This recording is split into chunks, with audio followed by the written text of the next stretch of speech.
No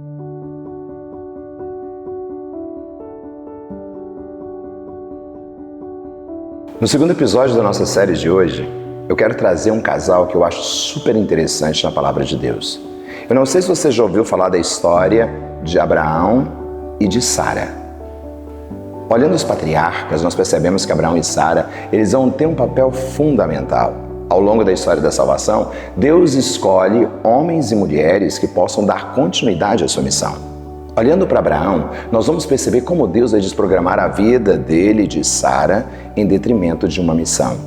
Hoje nós vamos aprofundar na história desse casal e vamos aprender com eles, diante das dificuldades, como superá-las e aí então mergulhar nesse projeto de amor. Toda a história de Abraão e de Sara você encontra no livro de Gênesis, no capítulo 15, depois no 17 e 21. É toda a história. É o mais curioso. É que Abraão é chamado a exercer uma missão muito importante. Abraão já estava casado com Sara há muito tempo e ele é chamado por Deus para levar o povo à libertação. O mais curioso é que Abraão tinha 75 anos quando é convidado por Deus a exercer uma missão. E dentro dessa missão, Deus vai prometer a Abraão uma terra especial, uma descendência numerosa e vai chamá-lo para essa missão concreta. A primeira coisa que nós já observamos é que Deus age na hora que Ele quer, no momento que Ele quer e no instante que Ele deseja. O casal ele tem que estar preparado para aquilo que são as mudanças que Deus vai propor na vida dele. Não importa a idade e nem a quantidade de tempo que estejam juntos. É preciso estar aberto aos sinais de Deus para poder compreender que o sacramento ali vivido é um sinal de unidade, sobretudo de caminhada junto com o Pai. A primeira coisa que é preciso entender dentro da história de Abraão é que eles viviam um drama que talvez seja o drama de muitas famílias hoje. Abraão e Sara não podiam ter filhos. Sara era uma mulher estéril. E havia uma diferença de idade muito grande. Abraão tinha 100 anos e Sara 90 anos. Mas Deus havia feito uma promessa. Deus havia feito uma promessa, uma descendência numerosa, mas como se aquela mulher é estéril? E aí entra todo o contexto daquilo que é a vivência concreta da nossa fé. Sabe, às vezes parece que nós estamos vivendo nesse tempo de espera. E um casal que não sabe esperar, ele não consegue alcançar as promessas de Deus. Como tem sido na sua casa? Como tem sido na sua vida? Como é para você ter que esperar o outro naquilo que ele tem que fazer como tomadas de decisões? É nesse momento que nós vamos percebendo que existe uma graça que vai transformando a vida. Sim, muitas vezes você está esperando uma casa, muitas vezes você está esperando um emprego, muitas vezes você está esperando uma boa notícia, muitas vezes você está esperando até mesmo uma atitude de mudança daquela pessoa que está com você. Ou talvez você hoje esteja esperando o fruto da sua promessa. Talvez você esteja esperando esse filho que ainda não veio. Mas o mais curioso, agora, a partir de Abraão e de Sara, é perceber que por mais que tenha esse tempo de espera, vai existir um conflito muito grande na vida desses dois. Olha que curioso. Abraão, ele podia ter filhos, mas Sara era estéril. Sara tinha uma vergonha tão grande que ela pega e vai dizer para Abraão que ele pode ficar com a sua escrava, que é Agar. Ela vai ter um filho dele. E aí então começa todo um rebuliço naquela casa. Começa toda uma discórdia naquela casa. A primeira coisa que nós vamos entendendo aqui é que nós não podemos tomar decisões precipitadas diante daquilo que ainda não se realizou na nossa vida. Se Deus fez uma promessa, era preciso aguardar a promessa. Sara, no primeiro instante, tão envergonhada, quis poupar Abraão de uma situação e não confiou plenamente na promessa. Ei, você confia nas promessas de Deus? Você confia naquilo que Deus prometeu para a sua vida a dois? E é aonde a gente começa a entender esse mistério que é capaz de transformar a vida. Mas apesar de tudo isso, é preciso entender que os dois eram um casal de muita fé. Embora tivesse todas as indecisões, embora tivesse uma série de coisas que aconteciam dentro do coração, um casal que tinha fé. E um casal que tem fé, ele consegue romper todas as barreiras. Perceber que aguardar uma promessa é aguardar o sentido concreto daquilo que é a vontade de Deus na nossa vida. Se Deus prometeu, eu posso cobrar essa promessa. E é nessa promessa que os casais eles vão tentando viver uma experiência concreta de amor. Lembra da promessa que você fez? Eu te prometo ser fiel na alegria, na tristeza, na saúde e na doença, todos os dias da nossa vida. É preciso lembrar essa promessa todos os dias para que ela se torne uma expressão concreta da fé. E talvez você esteja pensando, padre, mas não é tão fácil assim na vida de um casal. Tem momentos que a gente está tão cansado, tem momentos que estamos tão desesperados, tem momento que a vida ela leva em outra direção. Relembrar a promessa é sinal de um compromisso que é eternizado em cada um de nós.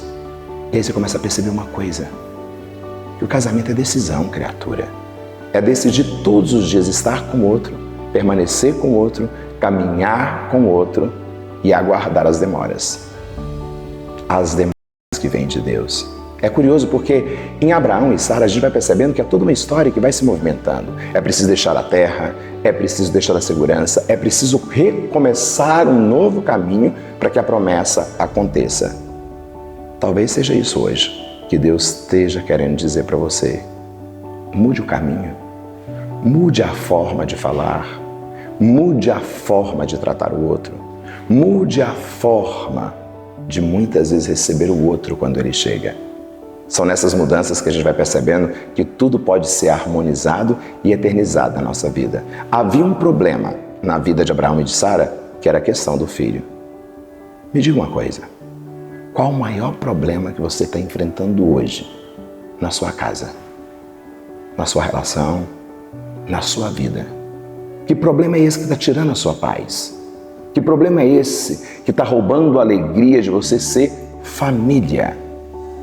Quando nós tocamos na ferida, é aonde ela começa a manifestar aquilo que precisa ser cicatrizado. Abraão e Sara conversaram muito. Foi num momento de tanta indecisão, como eu te disse, que ela permite até que ele tenha outro filho, mas depois ela vai ficar irada com aquele filho, vai querer que se expulse aquela mulher da casa, porque ela vai ficar grávida. Se Deus prometeu, Ele cumpre.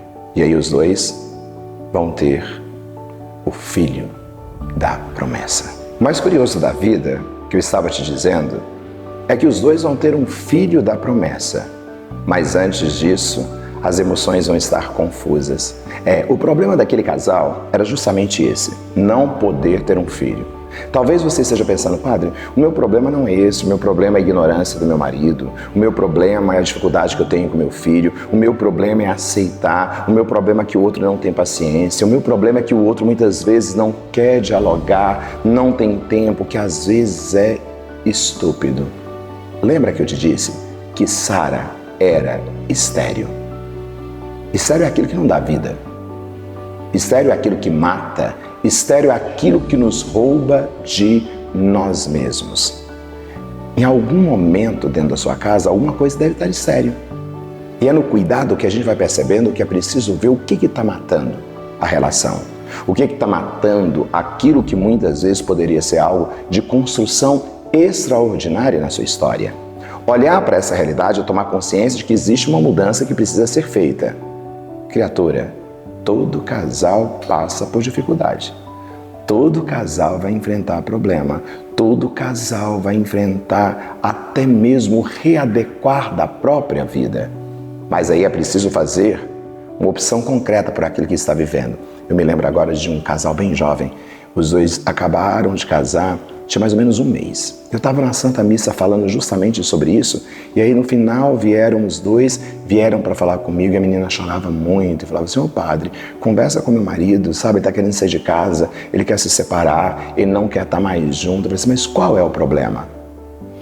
Qual é o problema que vocês estão enfrentando? Ele olhou para mim e falou assim, não, tem um mês que a gente está casado e eu não me adaptei, então eu não quero, não dou conta mais. Estou querendo chamar sua atenção para perceber que muitas vezes nós não queremos fazer o sacrifício necessário para viver aquilo que é o comprometimento com a vida do outro. Eu já te disse isso uma vez, quando eu entro na vida do outro, eu tenho que trazer a certeza de construção, a certeza de fazer a experiência ser transformadora. E aí quando vocês estão juntos é justamente para entrar nessa harmonia, para dar vida e não ser estéril. O outro não pode matar o outro, eu não posso desistir de você facilmente, eu não posso abandonar porque eu não me adaptei. Era um mês, criatura. Talvez você esteja dizendo, padre, já estou há 30 anos, até hoje ainda nem me adaptei. Eu estou há tantos anos e até hoje estou aprendendo tanta coisa. E me fala uma coisa, você já sentiu vontade de desistir? Já sentiu vontade de deixar sua casa? Já sentiu vontade de separar mesmo? Às vezes já bateu isso dentro do coração, mas aí vem todo esse sinal da promessa. Cuidado, muito cuidado, porque diante de uma aflição, nós queremos resolver as coisas hoje com os moldes do mundo, muitas vezes ignorando até a ação de Deus na nossa vida. Num mundo tão impaciente, a gente quer resolver o problema de uma forma imediata. E às vezes resolver o problema é, eu deixo, eu largo, eu abandono, eu não quero mais. A primeira coisa que a gente aprende com eles, olhar para a vida naquilo que ela traz de mais essencial. O que eu posso fazer diante dessa situação? Abraão, diante disso tudo, vai falar com Deus. A impaciência de Sara, a dor que ela carregava no coração, a vergonha que ela tinha porque não tinha um filho. Mas Deus havia dito, Abraão, eu te darei um filho. Eu te darei um filho. Eu te darei um filho. Abraão conta para Sara, Sara duvida. Quantas vezes você já duvidou da ação de Deus? Quantas vezes você duvida que Deus pode mudar essa realidade que você está vivendo, criatura? Quantas vezes você não tem a paciência necessária para guardar aquilo que precisa ser feito? E aí a gente vai tomando decisões loucas, né? Aí você reclama, aí você fala, você briga, você vai dizendo, até chegar a um limite daquilo que você não consegue mais fazer. É nessa hora que a gente vai percebendo que a fé que Abraão tinha vai levar à construção de uma vida nova. Mas você lembra que eu te disse que Agar tinha tido um filho de Abraão porque Sara, no impulso, tinha dito para ele ficar com aquela mulher. Ela tem esse filho, ele vai escutar a mulher e Sara vai pedir para expulsar aquela mulher de casa. Para não ter controvérsia, ele expulsa e o filho daquela mulher vai ser resgatado pelo anjo. A história é linda. O que eu estou querendo te dizer? O que nós podemos aprender com esse casal? O que você pode aprender com esse casal? O que nós podemos então aprender com esse casal? A partir dessa história tão linda, às vezes tão confusa, tão misturada, porque são seres humanos. E a vida, ela é feita dos conflitos e dos detalhes que nós estamos vivenciando. E aí você vai percebendo que cada casal que eu trago para você, ele traz uma particularidade. E que cada casal vai experimentando dentro da sua realidade as transformações da sua vida. A primeira coisa que a gente aprende com esse casal, sem Deus, um casal sem Deus, ele começa a fazer confusão. Sem Deus você começa a jogar fora aquilo que não precisa ser jogado fora. E aí você começa a entender que quando eu digo para você, olha, um casal que não ora, um casal que não reza, um casal que não está junto, ele não vai durar muito tempo.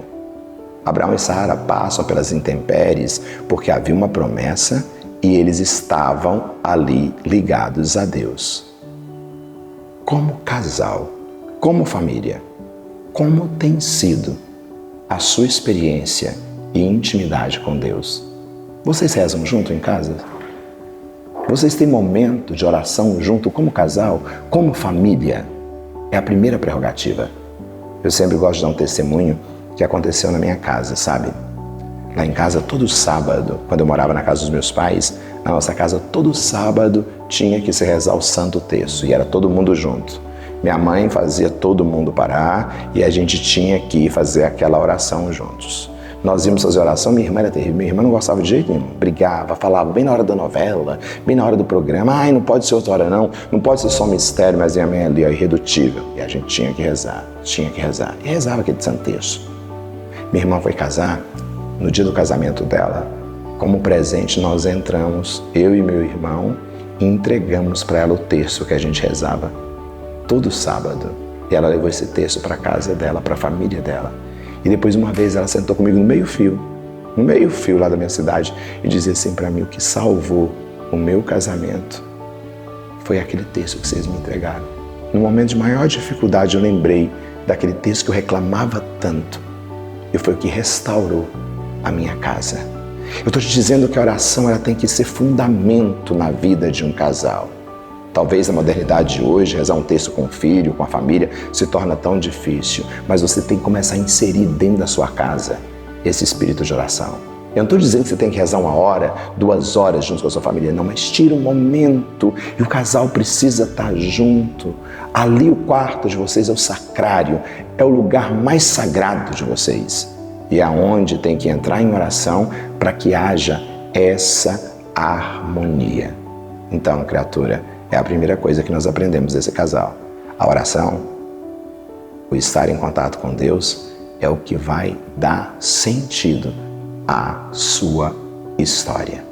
Outra coisa que nós devemos aprender com eles. O casal ele tem que partilhar com o outro aquilo que ele sente. Sara partilhou, Sara falava, Abraão acolhia, Abraão muitas vezes não entendia, mas dava ouvido àquilo que o outro estava dizendo. O sentimento do outro é muito importante. Quando eu te digo algo que me incomoda, você deveria parar, escutar e tentar fazer uma mudança. Quando eu estou te avisando que algo me incomoda, é porque eu preciso que você me ajude a encontrar de novo com aquilo que é meu ponto de equilíbrio. Ei, conta uma coisa. O que mais te incomoda na sua relação? O que muitas vezes faz você mudar o sentimento em relação à pessoa que está com você? Ah, porque quando você vai casar é uma alegria danada, é um amor, é uma fantasia, e o tempo vai recolocando cada coisa no lugar. E por que não continua, pelo menos, a admiração? É porque nós vamos sendo calejados pelas situações da vida. Então é necessário a oração e é necessário também parar para escutar e perceber aquilo que o outro sente. Outra coisa que é preciso entender, que a gente aprende com eles, é preciso ter paciência. Paciência naquilo que Deus está pedindo. E paciência, que eu estou te dizendo, é aceitar tudo. A paciência é ter a graça de poder dizer na hora que precisa ser dito, de poder calar na hora que precisa ser calado. E, sobretudo, acolher esse servir como um sinal de graça. E aí você vai percebendo que é na paciência que Deus vai moldando a gente, que é na paciência que Deus vai restabelecendo aquilo que precisa ser restabelecido. Aprendemos uma outra coisa com esse casal. A minha fé, mesmo que seja pessoal e que depois vai atingir a minha casa, é o grande sustento, é o grande alicerce. Às vezes, criatura, você vai plantar para outro colher. Às vezes você está falando uma coisa para o seu filho ali há tanto tempo e ele não está nem escutando, você diz, nem escuta, entrou no ouvido, saiu pelo outro. Mas vai chegar um momento da vida que aquilo vai brotar. Porque foi dito, vai ser relembrado. Essa paciência, a espera, o estar com Deus e não perder a sua fé. Sabe o que eu acho mais bonito em Abraão e Sara? Que Deus é detalhista. Que Deus ele é um Deus de detalhes. Ele vai colocando cada situação e vai mandando as coisas no tempo certo. Deus vai mandar na sua vida no tempo certo. Mas é a sua constância, a sua fidelidade que vai fazer com que isso aconteça na sua história. Outra coisa que nós aprendemos ainda com esse casal, onde o marido está, a mulher tem que estar com ele. Não tem como. Não tem como viver essa distância, não tem como cada um fazer aquilo que quer fazer, não tem como viver uma falsa relação. Aonde não cabe a sua esposa, não te cabe. Aonde não te cabe também o seu esposo. E aí você vai percebendo que a unidade, padre, mas de vez em quando eu preciso de um momento só meu, de vez em quando eu preciso estar com essas pessoas, com aquelas outras pessoas. Cuidado para você não criar situações onde você precisa estar longe daquela que é a sua prometida ou seu prometido. Não estou dizendo que você não possa ter sua individualidade, mas é preciso entender que o outro precisa participar disso. Mesmo que ele não esteja, ele precisa ser comunicado. E é o que acontece com Abraão e Sara. Às vezes o que está matando a sua vida é uma comunicação não assertiva.